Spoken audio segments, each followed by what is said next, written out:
ये शायद दुनिया का सबसे एडवांस 3D प्रिंटर है।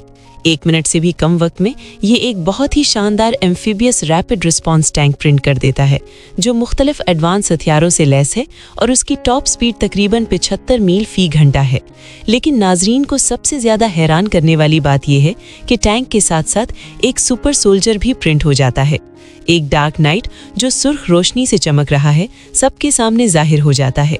वो है एरिस, तारीख का सबसे advanced code based digital human जिसे डिलिंगर सिस्टम्स ने तख्लीक किया है। इस जैसे डिजिटल ह्यूमंस में इंसानों की नाकाबिले रसाई ताकत और रफ्तार होती है। वो खाने पीने की ज़रूरत नहीं रखते, लामहदूद तादाद में प्रोड्यूस किए जा सकते हैं और इस्तेमाल के फ़ौरन बाद तबाह हो जाते हैं बगैर किसी जगह कब्जा किए। जब डिलिंगर सिस्टम्स के CEO जूलियन बोल रहा होता है तो एरिस उसे दूसरों को ना देखने वाला एक नज़र देखता है, जो हैरान और सर्द बेरहम तकरीर से नाखुश नज़र आता है। क्लाइंट्स डिलिंगर सिस्टम्स के नए प्रोडक्ट से मुतमईन हो जाते हैं, लेकिन ग्रुप के जाने के बाद एरिस के जिस्म पर सुर्ख लाइनें अचानक फ्लिकर करने लगती हैं और वो शदीद तौर पर तहलील होने लगता है। इसके पीछे वाला देव कमांड टैंक भी एक ढेर पाउडर में तब्दील हो जाता है। असल में जूलियन ने क्लाइंट से एक अहम तफसील छुपाई थी। ये AI प्रोडक्ट्स नामुमकिन है और हकीकी दुनिया में सिर्फ 29 मिनट तक जिंदा रह सकते हैं। जूलियन को इस बात की शदीद तकलीफ है। अगर वो परमानेंस कोड तलाश कर ले तो इस मोहलिक मसले को मुकम्मल तौर पर हल कर सकता है। इधर एरिस, जो अभी हकीकी दुनिया में मर गया था, अचानक दोबारा जिंदा हो जाता है। अब वो एक ऐसी दुनिया में है जो खास तौर पर वर्चुअल डिजिटल ह्यूमंस के लिए है, यानी इलेक्ट्रॉनिक नेटवर्क दुनिया। एरिस इस दुनिया का मास्टर कंट्रोल प्रोग्राम है और तमाम डिजिटल ह्यूमंस इसके हुक्म की तामील करते हैं। जिस वक्त जूलियन परमानेंस कोड के मसले में उलझा हुआ है, उसका हरीफ एनकॉम का CEO एव अलास्का के बर्फीले पहाड़ों में एक खुफिया बेस दरियाफ्त करती है। वो यहाँ इसलिए आई है क्योंकि ये वो जगह है जहाँ उसकी जीनियस बहन टेस मरने से पहले रहती थी। टेस ने यहाँ उसे एक बहुत अहम तोहफा छोड़ा था। दीवार पर एनकॉम के असल बानी केविन फ्लिन का पोर्ट्रेट लटका हुआ है। उसने डिजिटल ह्यूमंस की पहली वर्चुअल दुनिया बनाई थी और वहाँ 20 साल से ज्यादा रहा था। उसका बेटा सैम फ्लिन वर्चुअल दुनिया में दाखिल हुआ, अपने बाप को ढूंढा और एक डिजिटल ह्यूमन को हकीकी दुनिया में वापस लाया। सैम ने फिर एनकॉम का कंट्रोल बहनों के हवाले कर दिया और चला गया। अब टेस के तोहफे को ढूंढने के लिए एव डिस्क ब डिस्क तलाश करती है। वो और उसका दोस्त सेथ इस मुंजमद बेस में 4 पूरे दिन तलाश करते हैं और आखिरकार टेस ने जो छोड़ा था वो ढूंढ लेते हैं। ये एक प्रोग्राम कोड का टुकड़ा है और यही वो परमानेंस कोड है जिसकी सब तलाश में थे। एफ फौरन एक तजुर्बा शुरू करती है। वो बेस के प्रिंटर से एक नारंगी का दरख्त प्रिंट करती है जो ताज़ा मोटी नारंगियों से लदा हुआ है। सेथ एक नारंगी तोड़ता है और एफ की तरफ फेंकता है। वो 29 मिनट का काउंटडाउन शुरू करते हैं। जब वक्त खत्म होता है तो नारंगी का दरख्त ना टूटता है ना तहलील होता है। ऐसा लगता है कि उनका तजुर्बा कामयाब हो गया।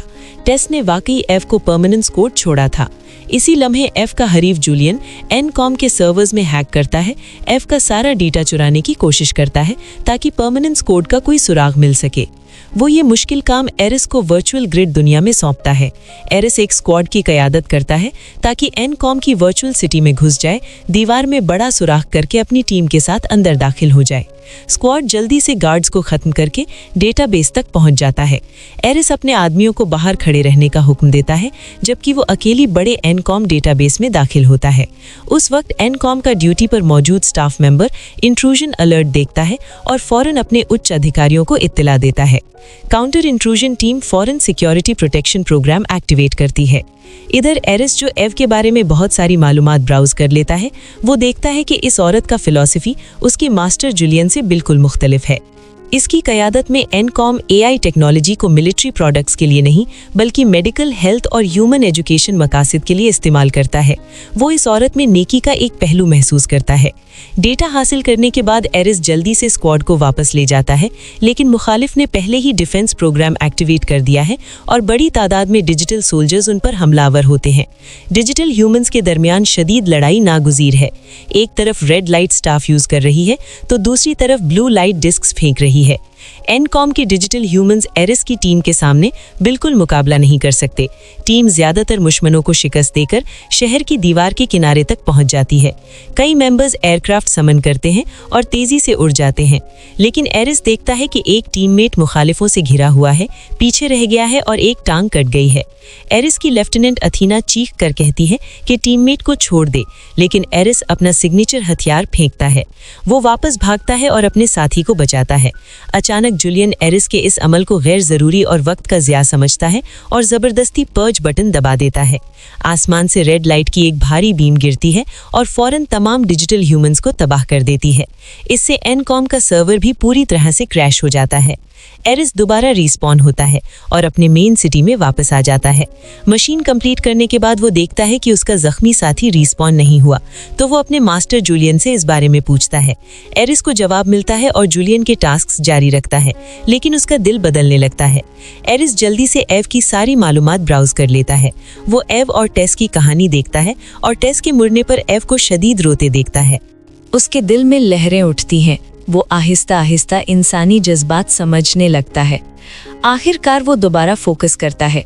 ईव के वापस आने वाले प्राइवेट जेट को ट्रैक करके अलास्का का पता लगाता है, सर्च बढ़ाता है, खुफिया बेस ढूंढता है और वो नारंगी का दरख्त देखता है जो अभी तक जिंदा और तंदुरुस्त है। जूलियन ने आखिरकार जो चाहिए था वो पा लिया।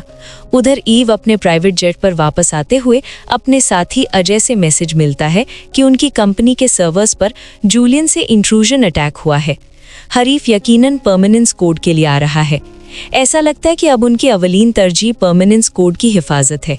एयरपोर्ट पहुंचकर सेफ्टी के लिए ईव सेट से अलग होने का फैसला करती है और एनकॉम हेडक्वार्टर्स की तरफ जाती है। वो खुद परमानेंस कोड वाला यूएसबी ड्राइव लेकर मोटरसाइकिल पर रवाना हो जाती है। दूसरी तरफ जूलियन हेडक्वार्टर्स में एरिस और उसकी लेफ्टिनेंट अथीना के साथ latest model light cycles print करता है। उन्हें 29 मिनट के अंदर ईव को ढूंढकर परमानेंस कोड छीनना है। 2 लाइट साइकिल्स जल्दी से ईव को पकड़ लेते हैं। कुछ गलत होने का एहसास करके ईव पागलपन से स्पीड बढ़ा देती है। उसकी तेज रफ्तारी ट्रैफिक पुलिस की तवज्जो भी हासिल कर लेती है। इस लम्हे Eris extreme light ribbon mode activate करता है। दुश्मन को करीब आते देखकर ईव जल्दी से साइड रोड पर मुड़ जाती है। एरिस अचानक ब्रेक लगाता है। ईव एक पार्किंग गराज में दाखिल हो जाती है, जबकि अथीना पीछे पीछे गर्म ताक़ुब में है। ईव छत पर घबराकर मौके का इंतजार करती है। अथीना मखसूस जगह पर पहुंचते ही वो अचानक अपनी मोटरसाइकिल छोड़ देती है। अथीना अचानक मोटरसाइकिल से शदीद टकराती है और नीचे गिरकर बेहोश हो जाती है। ईव समझती है कि एक दुश्मन को खत्म कर दिया और सांस लेकर सुकून हासिल करती है, लेकिन नीचे देखती है तो लाश गायब है। असल में अथीना जल्दी से रिकवर हो चुकी है और सीढ़ियाँ चढ़ रही है। वो तो डिजिटल ह्यूमन है, इंसानों से मुख्तलिफ। ईव खौफजदा हो जाती है। जब उसे कुछ समझ नहीं आ रहा होता तो वो एथीना की छोड़ी हुई लाइट साइकिल देखती है। वो सुपर मोटरसाइकिल उठाने की कोशिश करती है, लेकिन वो हिलती नहीं। एथीना करीब आते देखकर ईव पागलपन से ऑपरेशन बटन दबाती है। अब तक एरिस भी पहुंच चुका है। वो लाइट बुलेट्स फायर करके ईव को खत्म करने की कोशिश करता है, लेकिन ईव निकलती है कि एक माहिर राइडर भी है। एरिस अचानक अपनी लाइट साइकिल 1 सेकंड के लिए रोक देता है, क्योंकि आगे गाड़ी में एक प्यारा बच्चा है। वो सिर्फ गाड़ी जाने के बाद ईव का पीछा जारी रखता है। जूलियन एरिस के गैर मामूली रवैये को देखता है। लॉजिक के मुताबिक डिजिटल ह्यूमंस को इंसानों पर कोई हमदर्दी नहीं होनी चाहिए। ऐसा लगता है कि एरिस ने अपना शऊर जाग उठा है। जूलियन महसूस करता है कि अब सिर्फ एरिस पर भरोसा नहीं कर सकता और अपने मातहतों को प्लान बी तैयार करने का हुक्म देता है।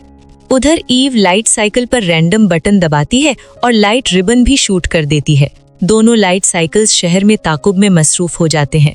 बाद में दोनों लाइट साइकिल्स एक पियर पर पहुंचते हैं, कागज के ढेर से टकराते हैं और एक साथ पलट जाते हैं। खुशकिस्मती से ईव एक डंपस्टर में जा गिरती है और बच जाती है। एरिस के जरिए पियर के किनारे तक पहुंचकर कोई रास्ता ना देखकर वो परमानेंस कोड वाला यूएसबी ड्राइव तोड़कर समुद्र में फेंक देती है। एरिस का वक्त भी खत्म हो रहा है। इसी लम्हे एक एयरक्राफ्ट ऊपर से गुजरता है। ये जूलियन के भेजे हुए मातहत हैं। ईव बेबसी से देखती है कि एरिस उसके सामने गिरकर पाउडर का ढेर बन जाता है। हेलीकॉप्टर वाले ईव पर लेजर स्कैनर निशाना बनाते हैं।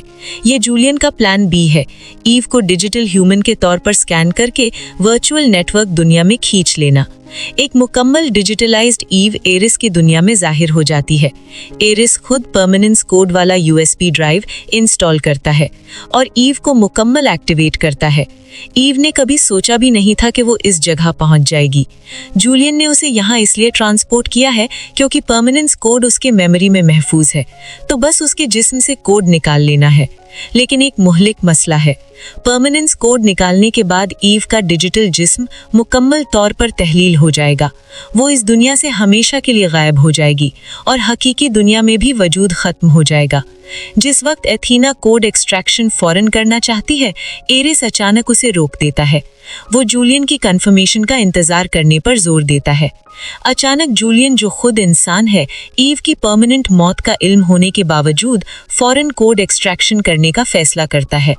वो कोड की तलाश में अपनी इंसानियत खो चुका है, लेकिन जागा उठा एरिस इस ऑर्डर को मुस्तरद करने का फैसला करता है। वो एक हकीकी इंसान को मारना नहीं चाहता। एथीना एरिस की गैर मामूली हरकत देखकर फौरन जूलियन को रिपोर्ट करती है।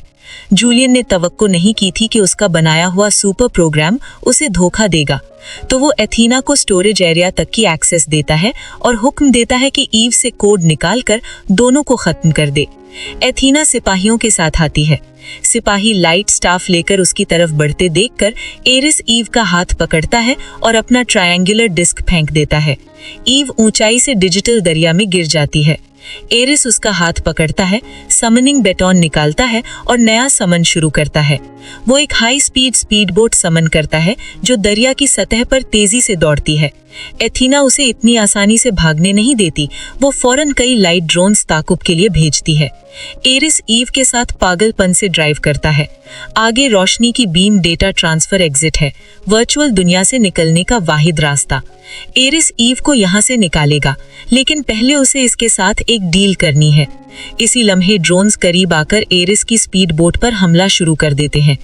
एरिस जल्दी से पानी के अंदर गोता लगाता है, फिर साइडवेज एक्सेलरेट करके सतह पर फटता है। हालांकि वो एक ड्रोन तबाह कर देता है, लेकिन कई और पीछे हैं। एरिस अपना ट्रायंगुलर डिस्क निकालता है और आसपास की पाइपों को काटता है, जिससे एरिया में चेन एक्सप्लोजन होती है और सभी ड्रोन्स मुकम्मल तौर पर खत्म हो जाते हैं। आखिरकार एरिस चीखती हुई ईव के साथ गहराई में दाखिल हो जाता है। जूलियन हेडक्वार्टर्स का 3D प्रिंटर अचानक खुद ब खुद अशिया प्रिंट करना शुरू कर देता है।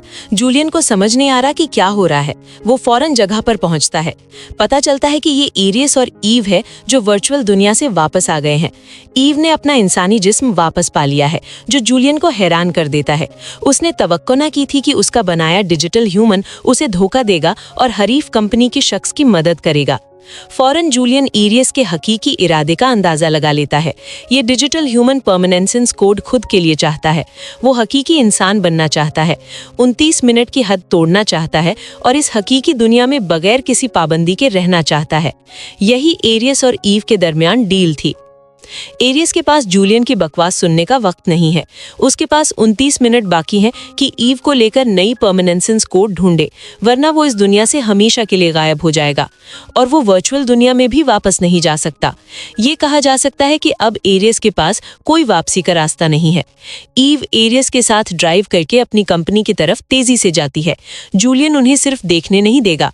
वो अथीना को एक्टिवेट करता है, उसे लेजर स्कैनर देता है और हुक्म देता है कि ईव को दोबारा वर्चुअल दुनिया में ले जाकर कोड निकालने का अमल जारी रखे। इस बार वो उसे एक ज्यादा एडवांस्ड लाइट फाइटर जेट भी प्रदान करता है। जिस वक्त जूलियन जोश में चीख रहा होता है, उसकी माँ अब उसके लापरवाह रवैये को बर्दाश्त नहीं कर पाती और उसे जोर से थप्पड़ मारती है। दूसरी तरफ रोड पर तेजी से जाते हुए ईव एरिस को अपना प्लान समझाती है। वो अब एनकॉम हेडक्वार्टर्स की तरफ जा रही है, जहां बानी फ्लिन का पुराना ऑफिस है। शायद वहां परमानेंसेंस कोड मिल सकता है, क्योंकि उसकी बहन को कोड का आइडिया फ्लिन के प्रोग्राम से मिला था। लेकिन एरिस एक महलक मसला उठाता है। सफर बहुत लंबा है और गाड़ी बहुत सुस्त है, हो सकता है 1 घंटे में ना पहुंच सके। तो वो फौरन एक गैस स्टेशन में मुड़ते हैं और एक ठंडी तेज रफ्तार कार चोरी कर लेते हैं। एरिस की ड्राइविंग स्किल्स शानदार है। सफर का वक्त फौरन 16 मिनट 20 सेकंड्स तक कम कर देता है। ऐसा लगता है कि उनके पास काफी वक्त है। एनकॉन पहुंचकर ईव फ्लिन के पुराने ऑफिस में दाखिल होती है और सबसे पुराने कंप्यूटर पर प्रोग्राम शुरू करती है। सेथ भी करीब में लेजर स्कैनर असेंबल करता है। ईव का प्लान है कि एरिस को फ्लिन की वर्चुअल दुनिया में भेजा जाए ताकि किस्मत आजमाई करे। लेकिन जैसे ही सामान तैयार होता है, एरियस का चेहरा संजीदा हो जाता है। वो महसूस करता है कि अथीना आ गई है। अथीना विंडो तक उड़ती है, लेकिन अपने एक्शन रोक देती है। वो वक्त खत्म होने का इंतजार कर रही है। जैसे ही एरियस के 29 मिनट खत्म होंगी, वो ईव को बगैर किसी कोशिश के पकड़ लेगी। ईव एरियस को तैयार रहने और स्कैनर में जज्ब होने का इंतजार करने की तरगीब देती है। लेकिन जिस लम्हे एरियस तहलील होने वाला होता है, फिर भी वो अथीना की तरफ चार्ज करता है। आखिरी लम्हे में भी वो ईव की हिफाजत का इंतखाब करता है। ताहम वो बिलाखिर वर्चुअल दुनिया में भेज दिया जाता है। अब सिर्फ ईव और सेथ बचे हैं जो ताकतवर अथीना का मुकाबला करें।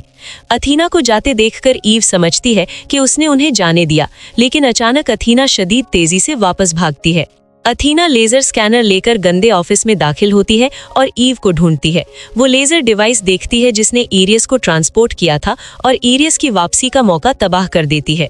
सेथ अथीना से लड़ने के लिए भागता है, लेकिन एक ही मुक्के से दूर फेंक दिया जाता है। खौफजदा ईव ऑफिस से बाहर भागती है। जिस वक्त अथीना ईव तक पहुंचकर मारने वाली थी, छत पर फायर स्प्रिंकलर्स अचानक एक्टिवेट हो जाते हैं और बड़ी मात्रा में पानी अथीना पर गिरता है। पहली बार फिजिकल पानी का तजुर्बा करके अथीना एक लम्हे के लिए ईव को भूल जाती है और पानी की बूंदों के एहसास पर ध्यान केंद्रित करती है। इस अजीब टैक्टाइल एहसास के लम्हे में वो जाग उठती है। सिर्फ जब तहलील का काउंटडाउन अलार्म बजता है, तब वो ईव को याद करती है। अब बहुत देर हो चुकी है। ट्रिगर खींचने से पहले वो पाउडर के ढेर में तब्दील हो जाती है। फर्श पर गिरकर ईव सांस लेती है। वो खुशकिस्मती से खतरे से बच गई। इधर एक दूसरी दुनिया में एरियस जागता है तो देखता है कि ये वर्चुअल दुनिया उसकी अपनी दुनिया से बिल्कुल मुख्तलिफ है, बहुत ज्यादा रेट्रो स्टाइल वाली। एक लाइट स्पिक उड़कर आती है और उसे समनिंग बैटन देती है। एरियस सबसे पहले जेनरेशन लाइट साइकिल समन करता है। लाइट स्पिक की रहनुमाई में वो एक होल में दाखिल होता है और एक बिल्डिंग के अंदर पहुंचता है। एक शख्सियत आहिस्ता आहिस्ता उसके सामने मादी शक्ल लेती है। वो कोई और नहीं बल्कि तमाम वर्चुअल दुनियाओं का खालिक केविन फ्लिन है। एरियस इस अब्दी अदरक को अपना मकसद बताता है। वो परमानेंसेंस कोड ढूंढने आया है। जागने के बाद उसकी पुरानी इच्छा इंसान बनने की थी, लेकिन अब उसके लिए ज्यादा जरूरी है कि जल्दी वापस जाकर अपने दोस्त को बचाए। फ्लिन इस हकीकी तौर पर ग्लिच्ड प्रोग्राम को बहुत दिलचस्प समझता है। शायद नामुकम्मल डिजिटल ह्यूमन ही हकीकी इंसान बनने का बेहतर अवसर रखता है। वो परमानेंसेंस कोड को एरियस के डिस्क में इम्प्लांट कर देता है, लेकिन इंसान बनने के बाद वो हमेशा नहीं जीता रहेगा। एरियस इसके बावजूद पुख्ता इंतखाब करता है। वो डिस्क को सिर पर उठाता है और अशरतों पहले जो पायनियर ने किया था, वैसे ही इंसानी दुनिया की वापसी चैनल में दाखिल हो जाता है। इधर जूलियन हेडक्वार्टर्स में जूलियन परमानेंसेंस कोड छीनने में बार बार नाकाम होने के बाद मायूस हो जाता है। अचानक कंप्यूटर पर नया प्रिंट जॉब शुरू होने का इशारा मिलता है। अचानक अथीना दोबारा एक्टिवेट हो जाती है और इस बार वो खुद को ट्रांसपोर्ट कर रही है। अब वो जूलियन के हुक्म नहीं सुनती और खुद ऑपरेट करती है। एक दिव्यांग खलाई जहाज ट्रांसपोर्ट करने की कोशिश करती है।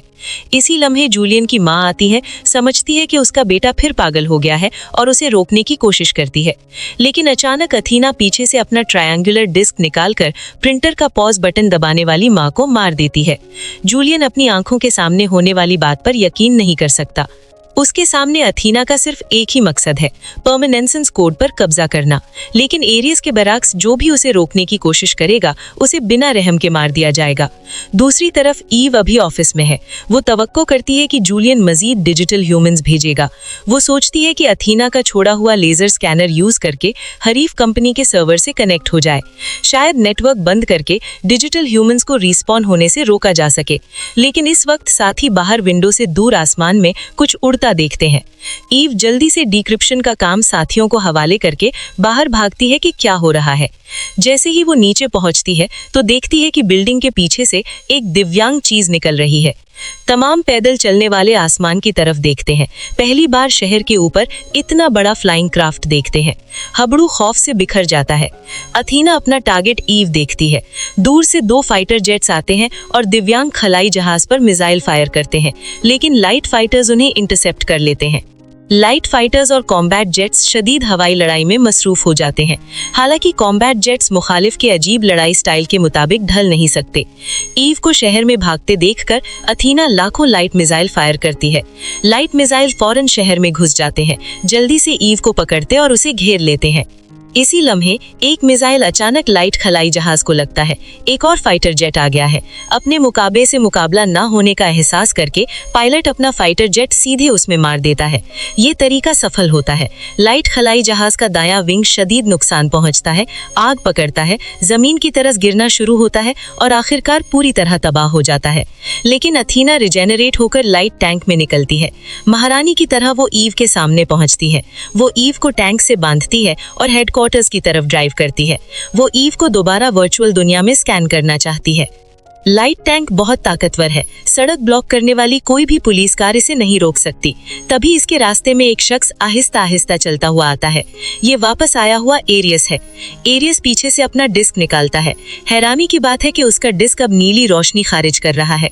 वो अब मुखालिफ पार्टी में शामिल हो चुका है और एनकॉम का शख्स बन चुका है। अथीना बिल्कुल स्पीड कम नहीं करती, सीधे एरियस पर चार्ज करती है। एरियस अटैक करता है और पूरे टैंक को काट देता है। वो ईव के पास पहुंचता है। खुशकिस्मती से वो महफूज है, लेकिन 2 शब्द कहने से पहले ही अथीना मलबे से निकलती है। इसी लम्हे 2 डिजिटल ह्यूमंस भी अथीना के पास उड़कर आते हैं। ताकत का फर्क फौरन बढ़ जाता है।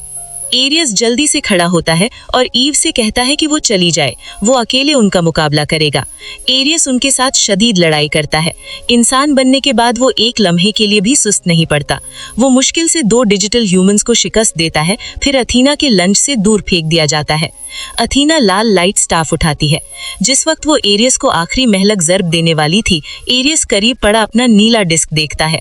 वो जल्दी से उसे उठाकर सामने कर लेता है। एरियस और अथीना दोबारा एक दूसरे में उलझ जाते हैं। आखिरकार अथीना एरियस का मुकाबला नहीं कर पाती और उसका एक बाजू काट दिया जाता है। जिस वक्त एरियस अथीना को खत्म करने वाला होता है, आसमान से लाखों लाइट मिसाइल गिरते हैं। ईव के साथियों ने जूलियन की वर्चुअल दुनिया हैक करके उसका नेटवर्क पूरी तरह बंद कर दिया है। यानी अथीना अब दोबारा एक्टिवेट होकर वापस नहीं आ सकती। आखिरकार वो एरियस की बाहों में गिरती है, काला पाउडर बनकर पूरी तरह गायब हो जाती है। सब खत्म हो गया। क्योंकि ये सब कुछ जूलियन की वजह से हुआ था, बड़ी तादाद में पुलिस कारें उसके हेडक्वार्टर्स पर पहुंचती हैं ताकि उसे गिरफ्तार करें। मुसीबत में घिरा जूलियन अचानक कंप्यूटर पर देखता है कि नेटवर्क बैकअप तैयार है। वो एक ऐसी आइडिया सोचता है जिसका किसी को गुमान भी न था। वो मशीन दोबारा एक्टिवेट करता है, लेकिन इस बार सेटिंग्स चेंज करके उसे स्कैनर में बदल देता है। तो जब पुलिस अंदर घुसती है तो वो सबके सामने वर्चुअल दुनिया में स्कैन हो जाता है। एरियस अब एक हकीकी आम इंसान बन जाता है। वो दुनिया की सैर करना शुरू करता है, खुलूस महसूस करता है कि इंसान की तरह जिंदगी गुजारना कैसा लगता है, और वो अकेला शख्स नहीं है जिसे ये तजुर्बा हो रहा है।